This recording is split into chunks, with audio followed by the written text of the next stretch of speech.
Entonces, de lo que veníamos hablando, yo quisiera expandir un poco más, extenderme un poco más en lo que fue la lucha por las acciones afirmativas, ¿no? en un país que en América Latina las desarrolló más que los otros países, o sea, y que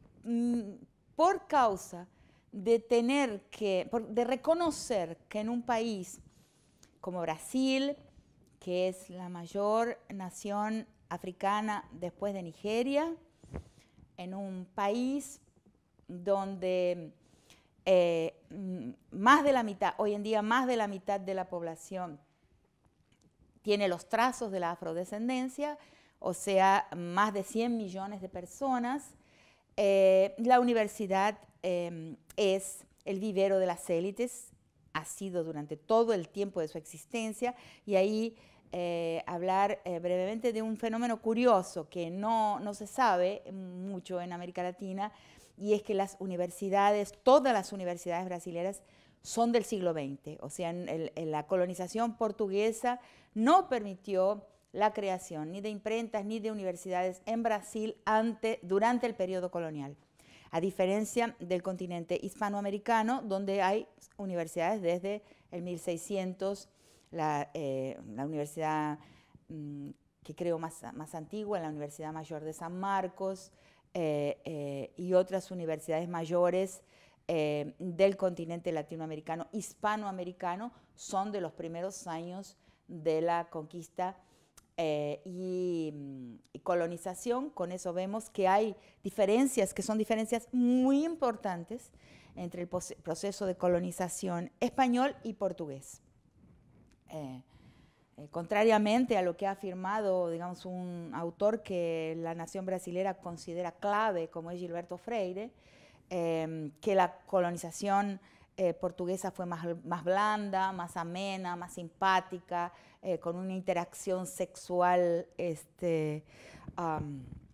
frecuente entre el colonizador y las mujeres colonizadas indígenas y africanas o afrodescendientes, contrariamente a su texto y a su pluma, que ha intentado mostrar aspectos benignos, que yo personalmente no consideraría benignos, pero que una buena parte de la intelectualidad, inclusive la intelectualidad crítica del Brasil, incluyendo a Darcy Ribeiro, ¿no? que ha sido un intelectual crítico, pero que ha escrito un prólogo elogioso de la obra de Gilberto Freire al español, o sea, escribe el prólogo de la traducción de Casagrande y Senzala y otros textos de Gilberto Freire al español en la colección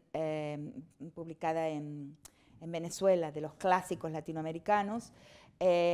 y es un prólogo elogioso, y otros intelectuales importantes, Ricardo Benzaquén de Araújo y otros han elogiado la obra de Gilberto Freire, y en la intelectualidad brasileña la academia la considera un libro, digamos, fuente, un libro nacional, vamos a decir así. Este libro elogia la colonización portuguesa como una colonización diferente a las otras, porque intima con el colonizado, intima con el dominado, con el vencido, pero me parece a mí completamente falaciosa su tesis, perversa también, porque intima por la fuerza. Y es lo que describe como una cordialidad, y otros autores han descrito como una cordialidad, en realidad son formas de violación a la intimidad de los cuerpos conquistados, o sea, que son partes del territorio anexado y conquistado. Y quizás una de las evidencias más fuertes de lo que estoy diciendo es que la colonización portuguesa no admitió la creación de universidades, ¿no? Hasta que terminó. O sea, las primeras universidades en Brasil son de 1909, o sea, ya entrado el siglo XX, comienzan a fundarse las universidades en Brasil, las facultades, ¿no? Es interesante porque muchas veces no vemos, ¿no? Hay una gran incomunicación, ¿no? Una gran dificultad de comunicación de conocimiento, ¿no?, entre los países hispanoamericanos y el país luso-americano. Bueno, dicho esto, que ustedes después pueden seguir investigando por sus propios medios, creo que la idea de una clase es esa, ¿no? Soltar algunas puntas de hilo y los que se interesan en un tema o en otro, ir atrás de ese tema, ¿no? La clase no tiene, en mi visión de lo que es la enseñanza universitaria, da, digamos, la síntesis que un profesor ha hecho a lo largo de su vida, de lo que es interesante, las puntas sueltas, caminos a averiguar, caminos a abrir, caminos a indagar, caminos de indagación, y autoriza, ¿no? Porque hay una intensa afinidad entre la idea de autor y de autorización. El profesor tiene que autorizar, dar algunos elementos, algunos estímulos, sembrar curiosidades y autorizar a sus estudiantes para que sigan adelante con su curiosidad, buscando los caminos e indagando en los temas que el aula simplemente abrió, los caminos que el aula abre de indagación. Entonces, quería hablar un poco más sobre ese proceso, ¿no?, esa lucha por las cotas y que ya inicié antes hablando de la dificultad de nombrar la raza, y recomendarles que lean este texto, Cotas, ¿por qué reaccionamos?, ¿no? ¿Qué toca, ¿no?, cuando intentamos democratizar la universidad en términos raciales? ¿Qué toca, ¿no?, en la sensibilidad de una población que durante 200 años ha venido intentando sepultar la memoria de sus linajes negros? O sea, ha puesto en sus cómodas el retrato de los abuelos, bisabuelos, tatarabuelos afrodescendientes boca abajo, o los ha quemado, o los ha destruido, o ha intentado eliminar los vestigios de la afrodescendencia en su imagen corporal, ¿no?, y en sus recuerdos de familia, como estaba diciendo. Entonces, de repente, ¿no?, surgimos un día, mi coautor en la primera propuesta intrauniversitaria, o sea, que se genera en una universidad, mi coautor, José Jorge de Carvalho, y yo, al producir esta propuesta, ¿qué sensibilidades tocamos, ¿no? Hay un cambio de eje en lo que se considera deseable, en lo que se considera interesante, y decimos aquello que siempre estuvimos buscando, que es el blanqueamiento, el bleaching en inglés, ¿no? La miscigenación, pero miscigenación no neutra, sino una miscigenación en la dirección de la blancura, ¿no? ¿Qué sensibilidades tocamos en una sociedad que estuvo siempre intentando ir por más de un siglo en la dirección contraria, ¿no?, en la dirección de blanquearse, de olvidar el pasado no desarrollado, subdesarrollado, primitivo, no moderno, pobre, miserable, esclavizado de los cuerpos negros? Entonces ahí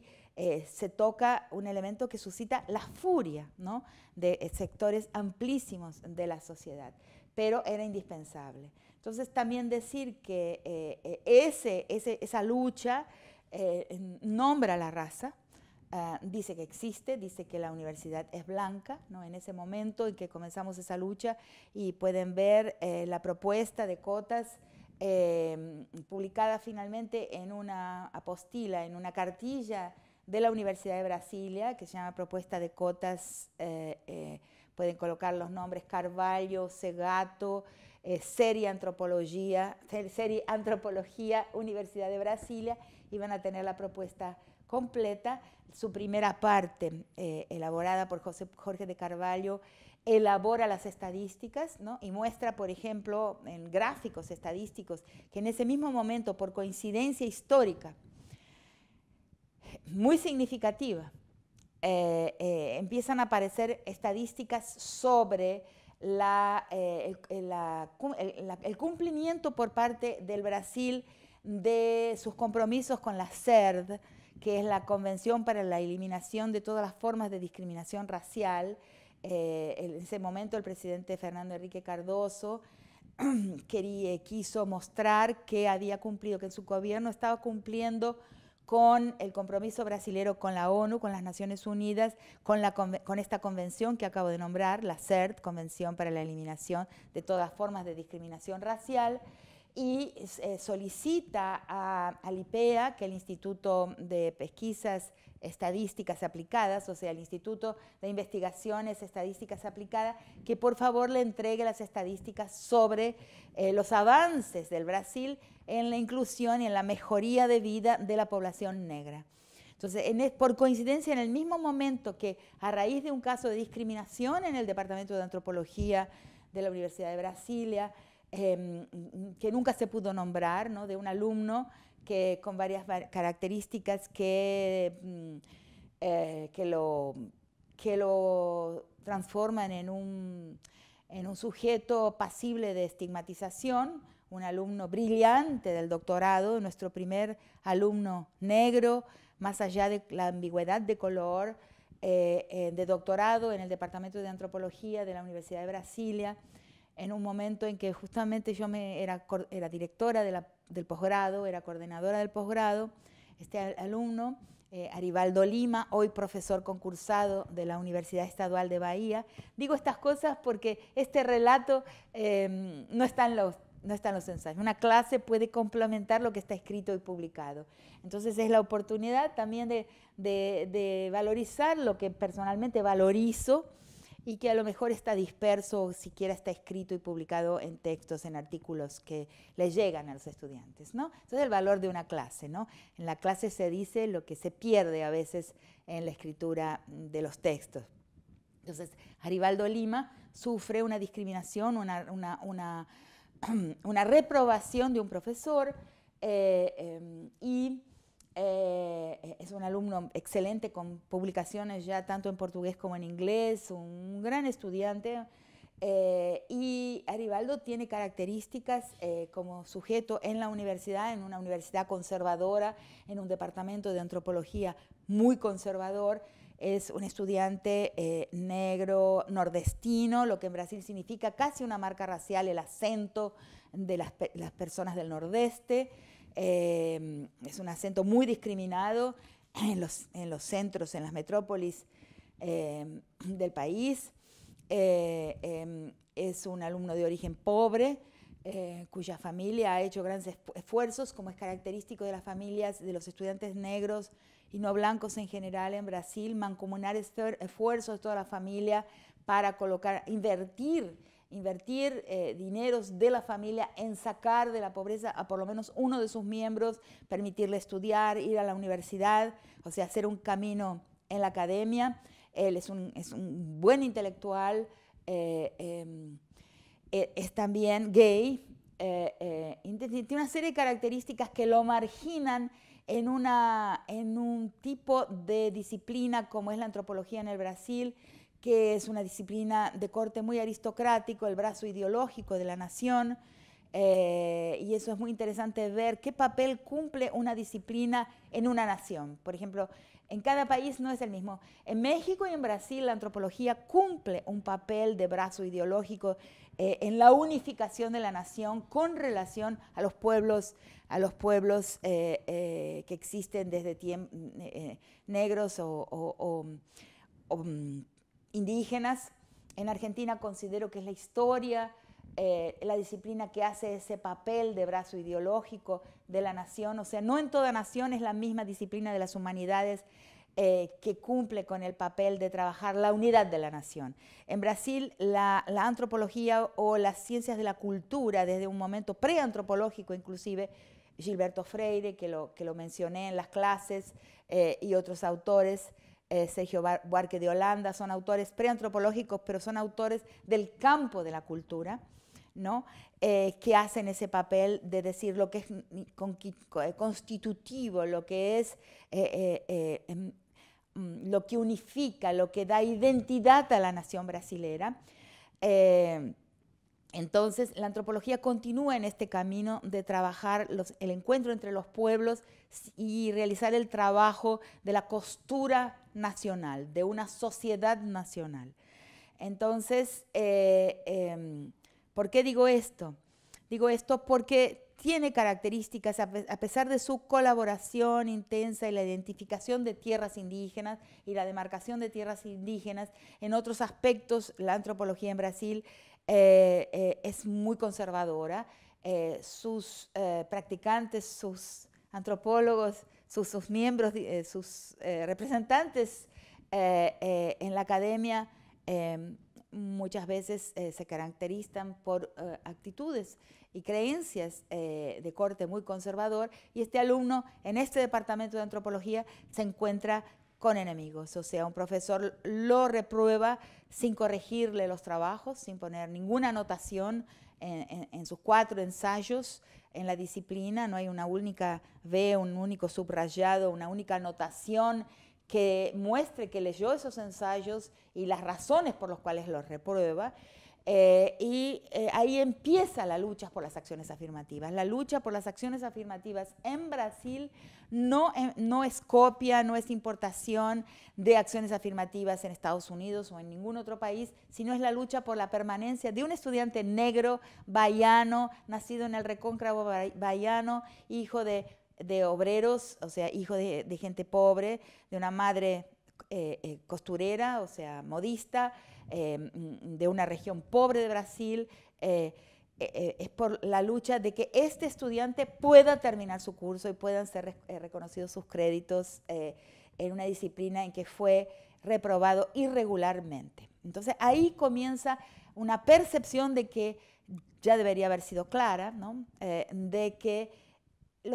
personas con estas características están ausentes en las universidades de prestigio y están más ausentes todavía en los cursos que tienen prestigio en las universidades, ¿no? Entonces comienza ahí una larga lucha en Brasil, esto fue en el año 1998, y a partir de ahí empieza la lucha, primero por conservar al alumno dentro de los cuadros de los estudiantes en el Departamento de Antropología de la Universidad de Brasilia,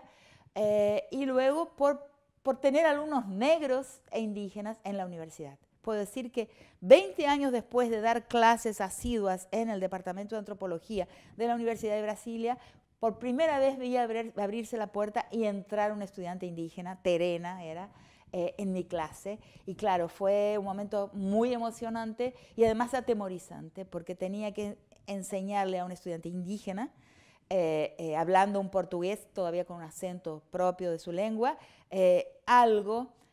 que es la visión académica sobre su diferencia, la visión académica sobre su mundo. En otros países esto no es así, ¿no? En México hay algunos indígenas desde hace mucho tiempo, eso me consta, y en otros países también, pero en Brasil 20 años di clases sin nunca tener un estudiante indígena. Entonces ahí, al calor de esta lucha por un estudiante, en la que quedamos pocos profesores, o sea, porque la mayor parte de los miembros del colegiado quedan contra el estudiante y a favor del profesor,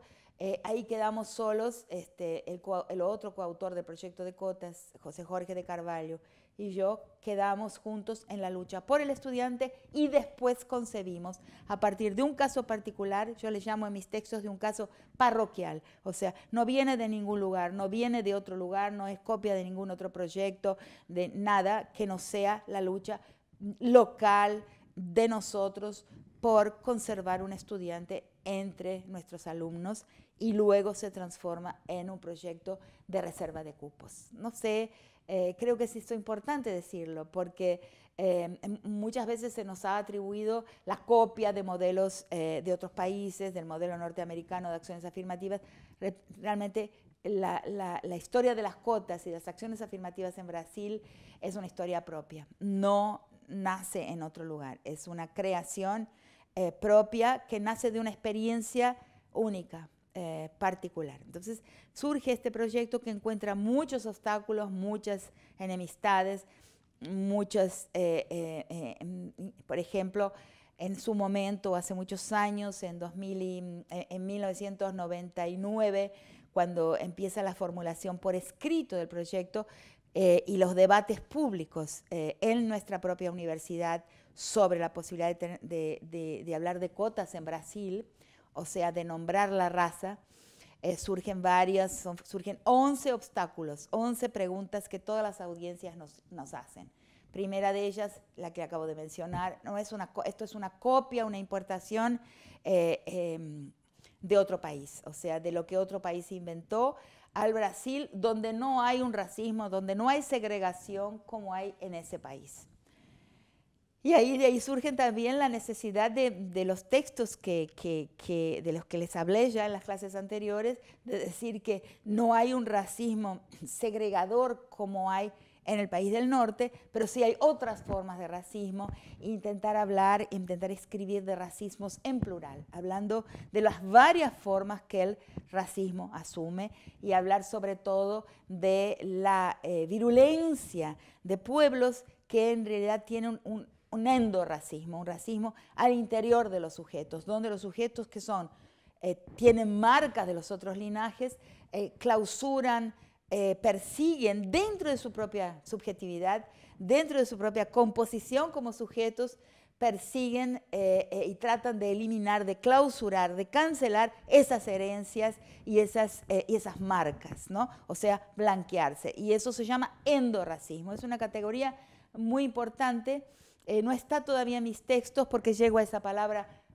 más recientemente, pero la virulencia de los racismos latinoamericanos tiene que ver no con un racismo de contingente, con racismo contra el otro pueblo, sino con un endorracismo, o sea, tratar de ser lo que no somos, perseguir dentro de nosotros mismos ese paisaje que es constitutivo en nosotros, afrancesarnos, podríamos decir, o, en fin, colonizarnos, o sea, el eurocentrismo inherente y constitutivo de la subjetivación del criollo, ¿no? Inclusive en la universidad, el eurocentrismo de las clases que damos, del medio universitario, de los medios ilustrados, o sea, de todo aquello que nos parece apetitoso y que son metas, ¿no?, de prestigio, ¿no?, para los sujetos de nuestras naciones, y que incluyen, es inherente y parte de la naturaleza de esas metas, un eurocentrismo. Y eurocentrismo es otra palabra para racismo, o sea, eurocentrismo significa racismo epistémico, o sea, el racismo de los saberes y los productos, ¿no?, de los cuerpos, o sea, que nuestros saberes y que nuestros productos se parezcan al modelo de la producción de saberes y productos del europeo. O sea, y eso es inherente de la forma en que nos formamos y las concepciones de prestigio que tenemos, ¿no? Entonces, contra eso es necesario tomar conciencia de eso y percibir, ¿no?, ese endorracismo que nos afecta, que afecta nuestra seguridad, nuestra identidad, ¿no?, y nuestra subjetivación, o sea, nuestra posición en la comprensión y representación de nuestra posición en el mundo. Entonces la cuota desata una conciencia en mí, y supongo que en otras personas también, es una lucha que desata, que abre, que descortina, ¿no?, un escenario que era prácticamente inaccesible, invisible antes de esa lucha, y que también nos permite ver las agruras, ¿no?, las amarguras, ¿no?, que tiene el estar en la posición del no blanco, o sea, en la posición del negro. Todas las formas informales, escondidas de agresión a los sujetos negros o a los sujetos no blancos en nuestras sociedades. Los sufrimientos que se derivan de asumir, ¿no?, las batallas, las luchas, las metas, ¿no?, de los sujetos no blancos. Ahora, al mismo tiempo, y eso hace parte de esta clase, el correlato de eso es que mi crítica al multiculturalismo, lo que me sitúa en una situación que a los ojos del lector y a los ojos de aquellos que conocen mi trayectoria puede ser difícil de entender y es difícil de explicar, ¿no? En mi libro La Nación y sus otros, del cual coloco un capítulo aquí, y sería ideal si pudieran leer la introducción y el capítulo, no solamente raza y signo, sino la introducción y ese capítulo que se llama Identidades políticas, alteridades históricas. Yo, a pesar de estar totalmente investida, involucrada en una lucha por las acciones afirmativas, soy crítica de la política del proyecto político multicultural. Voy a ser hipersintética, no quiero extenderme demasiado, pero lo que afirmo es que con la caída del muro de Berlín, la política que era antisistémica se transforma en el curso de muy pocos años en una política sistémica, o sea, la política es tomada, se expresa en los términos del discurso de los derechos humanos, es decir, de un discurso inclusivo. Considero que dentro del proyecto histórico del capital, la inclusividad es imposible. O sea, lo que grafica de forma más perfecta el proyecto histórico del capital es el juego de las sillas, siempre sobra alguien. O sea, la exclusividad, el carácter excluyente de ese proyecto histórico hace que cada vez más partes, más sectores de la sociedad, más números de personas queden fuera, ¿no?, de la inclusión. Y al mismo tiempo, ¿no?, tenemos entonces el discurso, las normas de los derechos humanos que son inclusivas. Ahí hay una tensión muy grande, o sea, que pienso eso de la modernidad también, lo he dicho muchas veces, que la modernidad crea los antídotos para los males que ella misma produce, que ella misma introduce. Ella misma introduce un veneno para el cual crea las leyes. O sea, el proceso colonial moderno, porque son inseparables, ¿no?, como he dicho en mi síntesis, en mi pequeño manual exegético de la obra de Aníbal Quijano, es imposible separar el proceso de modernización del proceso de colonización y también del proyecto histórico del capital, en el sentido de que no podría haber, y que inclusive el propio coautor, ¿no?, en un texto de 1992, Emanuel Wallerstein, va a aceptar de la propuesta de Aníbal Quijano, que es que sería imposible el mundo moderno, el sistema mundo, sin primero el proceso de colonización. O sea, Wallerstein acepta, ¿no?, que a su análisis más conocido del sistema mundo le falta esta precondición. Sin América, sin colonización de América, sin la emergencia de América en la grilla planetaria, en la grilla inclusive cognitiva, en la manera en que clasificamos los lugares y los espacios geopolíticos del planeta, sin la emergencia de nuestro continente, la modernidad no es posible. Esto ya lo expliqué en una clase anterior. La modernidad, el paso inicial, el puntapié que genera la grilla contemporánea de lectura y reorganiza el mundo y permite el camino de la modernidad y el camino del capitalismo. No hay capitalismo sin Potosí, no hay capitalismo sin acumulación primitiva, y la acumulación primitiva solo es posible mediante las minas americanas. Y la búsqueda de la modernidad, del desarrollo, el valor de lo nuevo como orientador de la historia, solo acontece después del mal llamado descubrimiento. Pero esa palabra descubrimiento es constitutiva de las metas de la modernidad,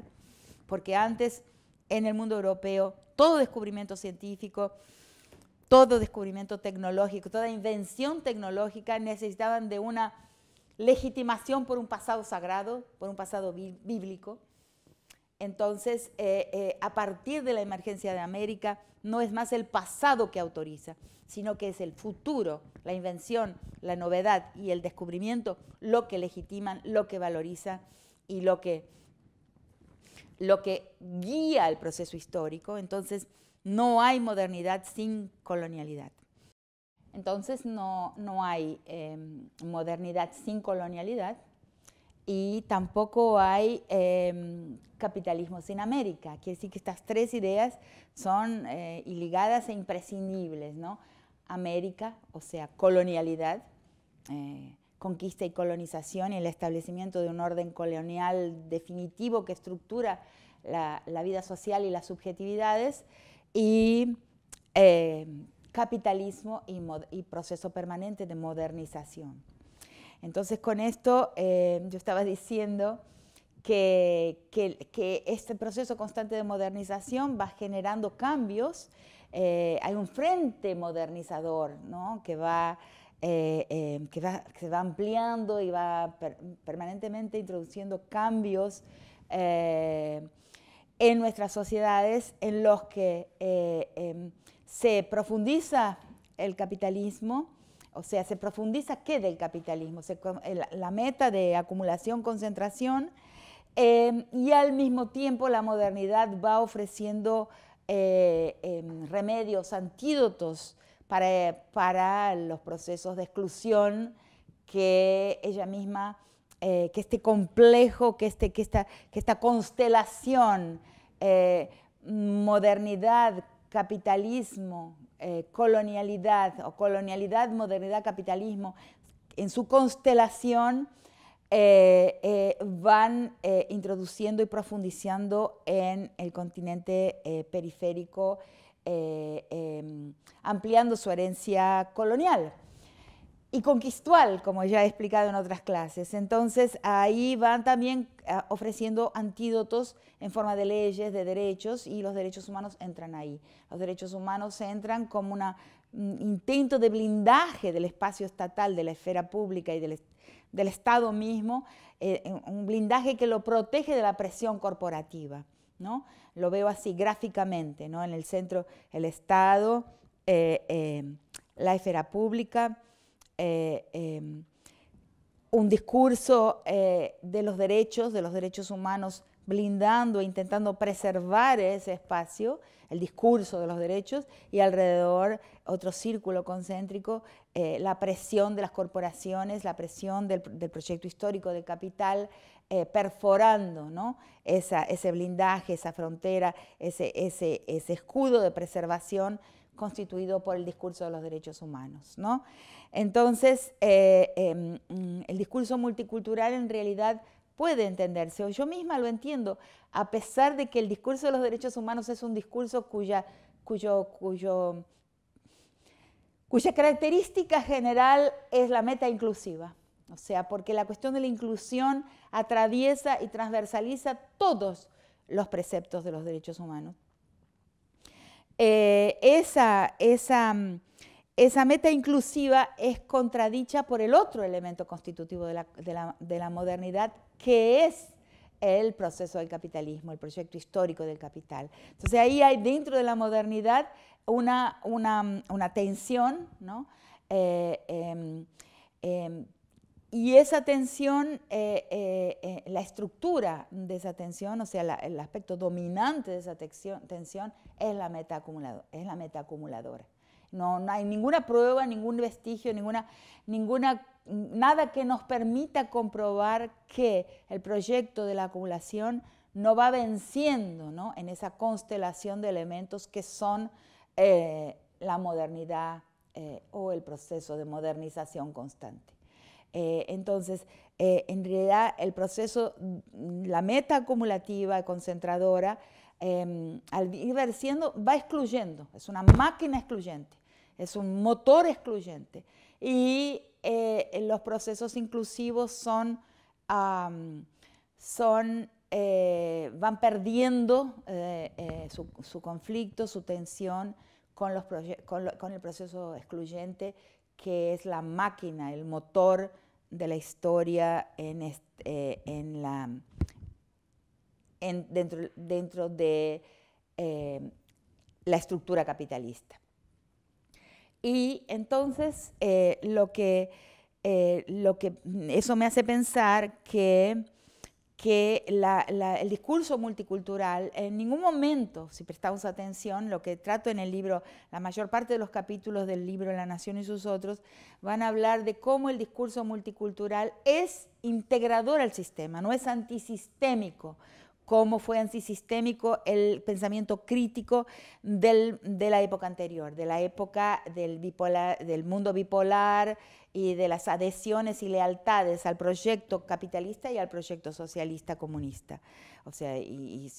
como un pasaje a una sociedad comunista. En ese momento anterior a la caída del muro de Berlín, ese mundo bipolar, el discurso crítico es antisistémico, sin destruir el proyecto histórico del capital, sin desarmar el capitalismo, la máquina capitalista, será imposible tener cualquier tipo de derechos.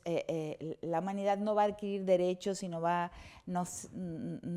cambiar, no se va a reorientar la historia. Cuando cae el muro de Berlín, incluyendo los sectores críticos, ¿no?, del proyecto soviético, del proyecto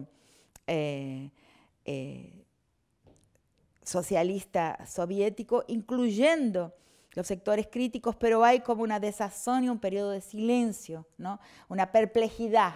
¿no?, y un repensar, un reformular una cantidad de ideas y intentar acomodarse a esa derrota. Y entonces hay un interregno, ¿no?, un periodo silencioso de la crítica, y luego resurge una crítica y una política ya no antisistémica, sino inclusiva. O sea, la hegemónica es una política inclusiva, ¿no? Inclusive los gobiernos progresistas que estamos teniendo o que hemos acabado de tener en los últimos años son gobiernos cuyo discurso fue un discurso inclusivo, más que otra cosa. Entonces, en ese libro yo esbozo una crítica al multiculturalismo y a las identidades políticas como una falsa esperanza, o sea, como una esperanza que en realidad tiene que ver con la idea de la monocromía del mito, o sea, sujetos diferentes en color, en etnicidad, en trazos diferentes, pertenecientes a segmentos de la población diferenciados por signos, o sea, raciales, étnicos, de género, de orientación sexual, etc. Esos sujetos diferentes en realidad todos adhieren a una meta común, o sea, que es el proyecto, digamos así, de la expansión del consumo, el acceso al consumo. Yo creo que este problema inclusive está por detrás de los gobiernos progresistas de este periodo también, o sea, como que la expansión de la ciudadanía es la meta y la expansión de la ciudadanía está manifestada, exhibida por la expansión del consumo. O sea, son metas inclusivas, ¿no?, que no agreden al motor, que no agreden al sistema, que no agreden a la máquina de reproducción y profundización de las relaciones de producción de riqueza inherentes a la historia del capitalismo. Entonces, mi crítica va ahí, a esa monocromía del mito, o a ese sujeto daltónico del mito, que en realidad ve color, ve diferencias multiculturales, ve lo multicultural en los sujetos, en las formas de presencia en nuestras sociedades, pero no ve el sistema, o sea, no ve el proyecto histórico acumulador del sistema capitalista y excluyente constantemente. El tema del libro es realmente ese. Entonces, en suma, en conclusión, el multiculturalismo lo veo como un proyecto político funcional al capital y no disfuncional al capital, distributivo, pero que crea élites, que crea élites en español, ¿no?, que crea élites en cada uno de los segmentos de lo multicultural, que crea élites negras, élites indígenas, élites de mujeres, élites LGBTI, o sea, cada uno de esos segmentos crea su propia élite incluida, ¿no?, y al mismo tiempo crea dentro de cada segmento su exclusión. O sea, lo que un filósofo, un autor negro norteamericano, que es Cornel West, ha llamado de la emergencia de un nihilismo negro, ¿no?, porque hay una exclusión negra y una inclusión negra, ¿no? Están los incluidos en la academia, en los negocios, en la política, negros, y los excluidos dentro del segmento negro, como también de las mujeres, de todos los segmentos de la multiculturalidad. Lo que me pregunto ahora, y es una pregunta del presente, de mis textos últimos, de los de las últimas cosas que estoy hablando en conferencias o escribiendo en textos, es por qué ese proyecto multicultural fue insuficiente. Y vemos en los últimos años, en la última década, quizás en los últimos 5 años, ¿no?, una vuelta atrás de los preceptos, de las concesiones distributivas multiculturalistas, basadas en una división de la sociedad en identidades políticas, ¿no? ¿Por qué? Pero funcional al capital, funcional a la máquina del capital. ¿Por qué vemos una vuelta atrás? O sea, ¿por qué hoy no estamos más en la agenda multicultural, sino que estamos en una agenda que está aboliendo lo políticamente correcto, o sea, la persecución por medio del derecho, del racismo, de la xenofobia, de la homofobia, de la transfobia, de la misoginia? Todo este proyecto que de lo políticamente correcto, ¿no?, de lo que se podía decir y de lo que no se podía decir en la vida social, de las formas de discriminación, esta persecución por medio de derechos, de las actitudes excluyentes y de discriminación étnica, racial y de género, no fue suficiente, o sea, no fue, a pesar de funcional a la historia del capital, porque meramente distributiva. ¿Por qué ahora la agenda vuelve atrás, ¿no?, y genera modelos, o sea, los modelos, por ejemplo, la escena doméstica presidencial, ¿no?, Trump, Temer, Macri, Peña Nieto y otros, esa escena doméstica presidencial recoloca la supremacía masculina del marido fuerte presidente y coloca a la mujer en una posición absolutamente subordinada, de percha de modelos de marca, de ropa de marca, o prácticamente coloca a la mujer en la posición de un perro faldero de su cónyuge, presidente de la nación. Porque la escena presidencial en todos los países converge, ¿no? Parece un guión más que una escena. Y es tan idéntica al mismo tiempo, o sea, es muy curioso ver esa convergencia simultánea, al mismo tiempo ese cambio radical en la escena doméstica de la familia presidencial, que es una familia pedagógica, o sea, es el emblema de una época, ¿no? Porque el emblema de una época cambia tan rápidamente de los emblemas del proceso multicultural, distributivo, pero no disfuncional al capital, y aún así cambia por una escena emblemática, pedagógica, definitivamente no multicultural, o sea, donde las identidades políticas vuelven, se deshacen como una consigna, como un proyecto político, como un proyecto para la historia del presente, ¿no? Y entra en escena un fundamentalismo cristiano, un fundamentalismo que está del lado de acá, unas luchas en la calle, proyectos de ley, como la escuela sin partido, como la ley de la legitimidad de la objeción de conciencia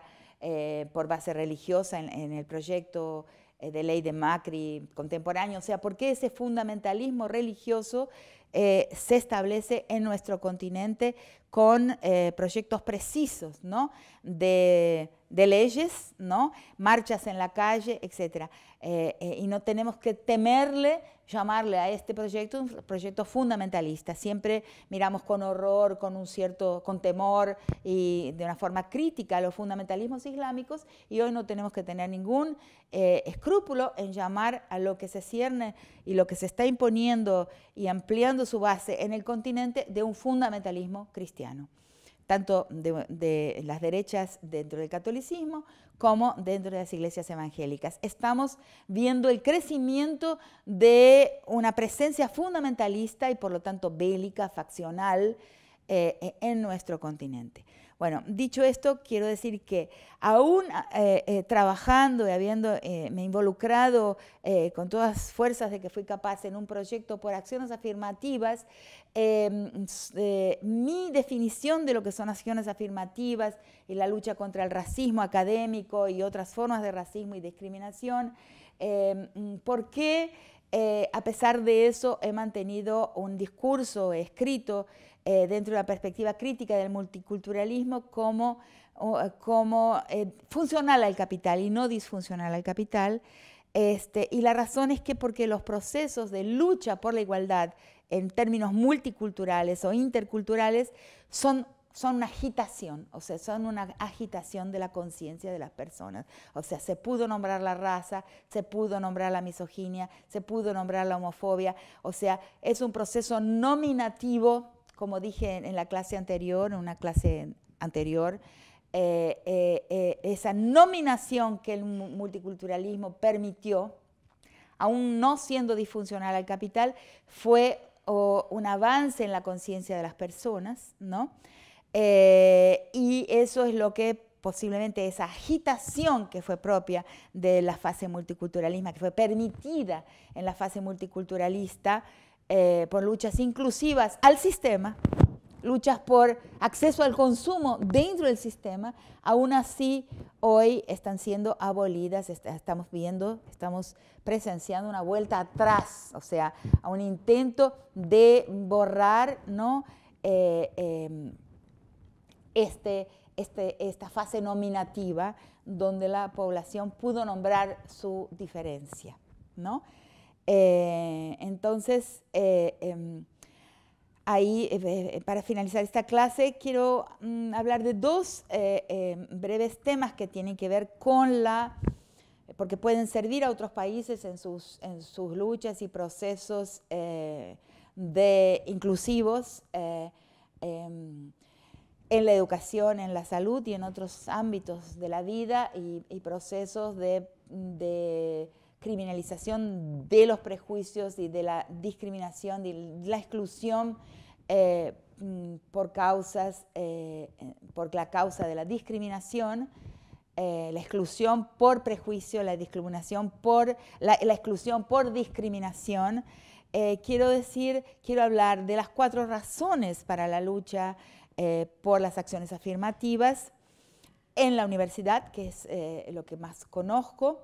y también decir en qué fallamos, o sea, en qué se quedaron cortas, ¿no?, las luchas inclusivas. Entonces, las 4 razones para una lucha de la inclusión en el derecho a la educación superior tuvieron 4 razones, a veces no son percibidas con claridad.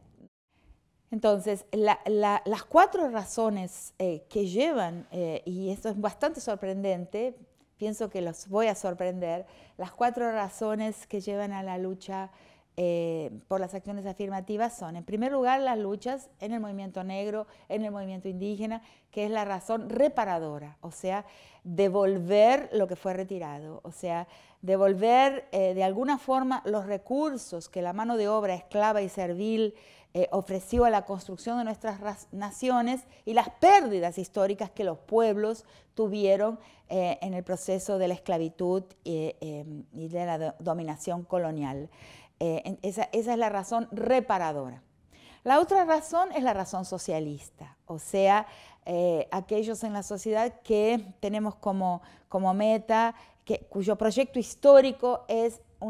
construir una sociedad más igualitaria. Esa sería la razón socialista. En tercer lugar está la razón pluralista, que en este momento es la razón a la cual yo adhiero con más fuerza, que es tener una universidad, una educación, la producción de saberes y productos en clave plural, o sea, la variedad de presencias, pero no solo las presencias ornamentales de cuerpos de diferentes tipos en la vida académica, sino sus maneras de ser, sus tecnologías de sociabilidad, sus formas de afectividad, lo que traen en términos civilizatorios y en términos de curiosidad intelectual, de proyectos intelectuales a la vida académica. Y en cuarto lugar, aunque sea decepcionante, es la razón capitalista, la razón mercadológica, o sea, que muchos la han tenido, o sea, muchos de los luchadores, o sea, muchos de los que han propuesto y defendido las acciones afirmativas en el pasado, lo que su meta es diversificación del mercado y la diversificación de los consumidores. O sea, es curioso, pero a veces, en algunos casos, por ejemplo, en el caso de José Sarney en Brasil, que es un político alineado con las fuerzas conservadoras de la sociedad, fue el primero que propuso acciones afirmativas en el Congreso Nacional, luego las retiró porque, y no se puede sospechar de él ningún proyecto reparador o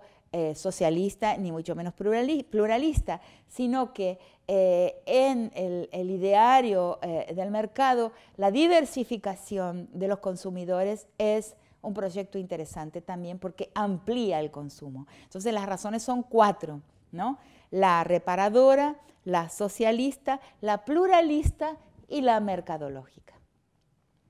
Entonces, eso es interesante, saberlo pensar y acordarse de eso en las horas en que se vuelve necesario. Ahora, en la manera en que se implementaron las acciones afirmativas en Brasil, que hoy hacen parte de una ley nacional pasada en el Congreso y que la Corte Suprema ha declarado acciones legales,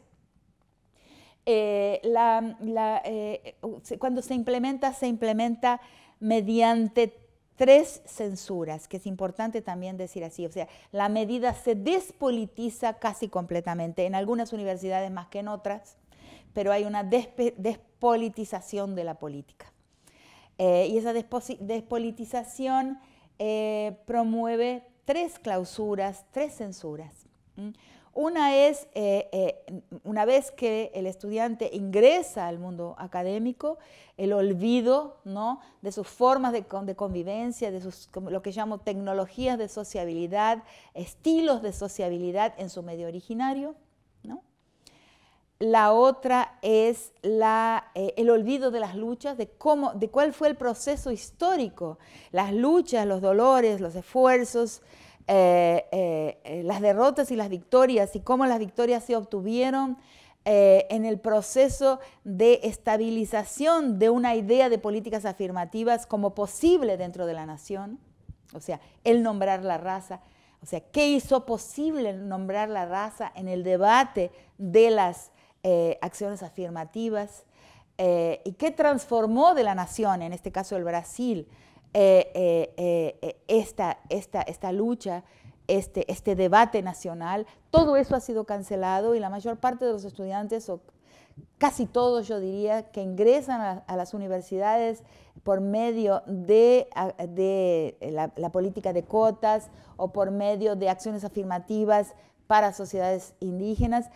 no tienen información, ingresan porque piensan que en algún momento una autoridad le pareció interesante crear esta forma de acceso y no tienen ninguna ilustración, ninguna información a la historia, o sea, una pedagogía ciudadana, ¿no?, que sería recordar por qué momentos pasó este debate, cómo se dio este debate. Y la tercera forma de clausura de la conciencia, o sea, de la despolitización, o sea, de la censura en la conciencia de los estudiantes cotistas o de los estudiantes indígenas que ingresan a la universidad por medio de derechos generados por las acciones afirmativas, es que pasan a ser carreras individuales. O sea, no se ven más obligados a una devolución, a una conciencia del pertenecimiento a sectores de la sociedad o a pueblos o a familias o a vecindarios que los calificaron, que les permitieron candidatarse, o sea, proponerse como beneficiarios de la medida. Entonces tenemos que al entrar a la universidad absorben la ideología individualista, carrerista, competitiva del medio universitario, y muy pocos de ellos permanecen o crean formas de politización de su inserción en la vida académica a partir de su pertenencia a un grupo racial o a partir de su pertenencia a un pueblo. indígena. Entonces, esa transformación de sujetos que tenían otras formas de inserción en lo social, otras formas de afectividad, de convivialidad, otros estilos de sociabilidad, van abandonando sus afiliaciones y lealtades, ¿no?, a sus orígenes raciales y de pueblo, y van haciendo progresivamente carreras individuales dentro de los moldes en que está formateada nuestra visión de lo que es, lo que es el éxito en el mundo académico.